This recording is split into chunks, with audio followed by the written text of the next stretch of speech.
It's Brian Preston, the Money Guy. We've got a question from Enrique about saving for the future.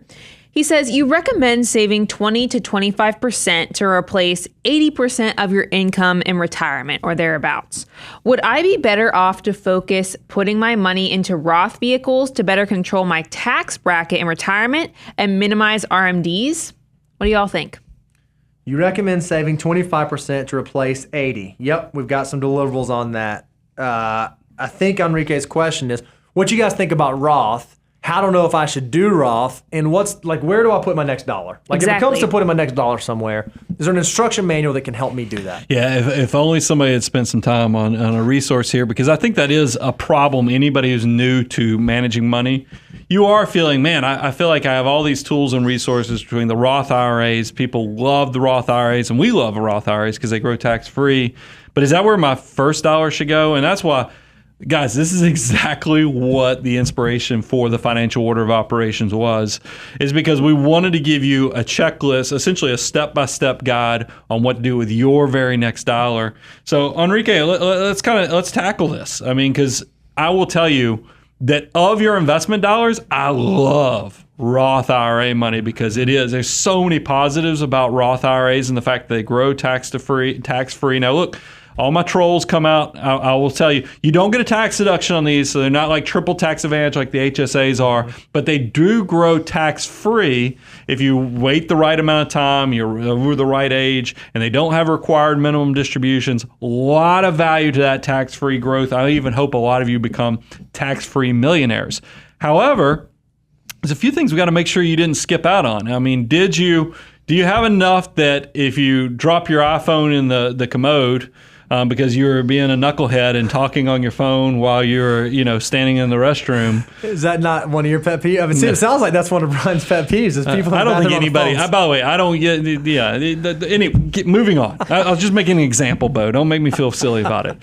But it's But if you drop, let's just say you drop your phone, it hits the side of a table, and the screen's cracked. If you don't have $1,000 or your deductibles covered on your insurance, or even say you got hurt, say you twisted an ankle. We had a meeting with somebody, and a key player wasn't there because they rolled their ankle and were, dealing with all the medical stuff that goes. You got to have the money to pay for all that stuff. So that's step one of the financial order of operations. Step two is a lot of employers are offering free money out there. You're crazy if you don't take advantage of that. If it's 50 cents on the dollar, it's a 50% guaranteed rate of return. If it's dollar for dollar matching, that's a 100% rate of return.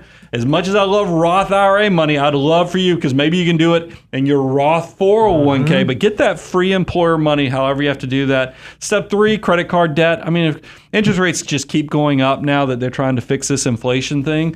So it's not, we're going to quickly find that credit card debt is going to have interest rates well into the 20% range. If you are building a multi-million-dollar retirement, making 10%, 8 to 10% a year, what do you think the credit card companies are doing against you when they're making 20+%? So that's why that's step three of the financial order of operations. Step four, got to have cash reserves. We talked about dropping the iPhone and that emergency, or just having enough to cover an insurance deductible. What happens if you get laid off? That's why you got to have the cash reserves.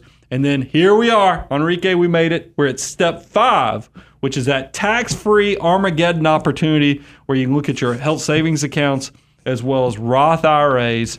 That's where we are with what your next dollar is. I think if you have not checked out the course, I'd encourage you to go to learn.moneyguy.com. We do a full deep dive on the food. And Brian, you want to hold up the things? Thanks. You can actually go out to our website. Go to moneyguy.com/resources. There's a free deliverable for you that you can get access to.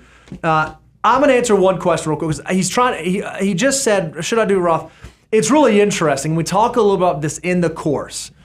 When you're making the decision, because you said Roth 401k would be great as an option, well, sometimes Roth makes a lot of sense, and sometimes pre-tax makes a lot of sense. So you have to kind of make an estimate around where your current tax circumstance is. If you're someone in a higher tax bracket, we think marginal rates between your federal and state, 30% and above, pre-tax is pretty valuable. There's a lot of tax savings to be garnered there. If you're someone who's in a lower tax bracket, 25% and below, Roth is super, super powerful. If you're somewhere If you're someone who's between 25 and 30, it gets a little more nuanced based on your current account structure, based on your age, based on your work goals.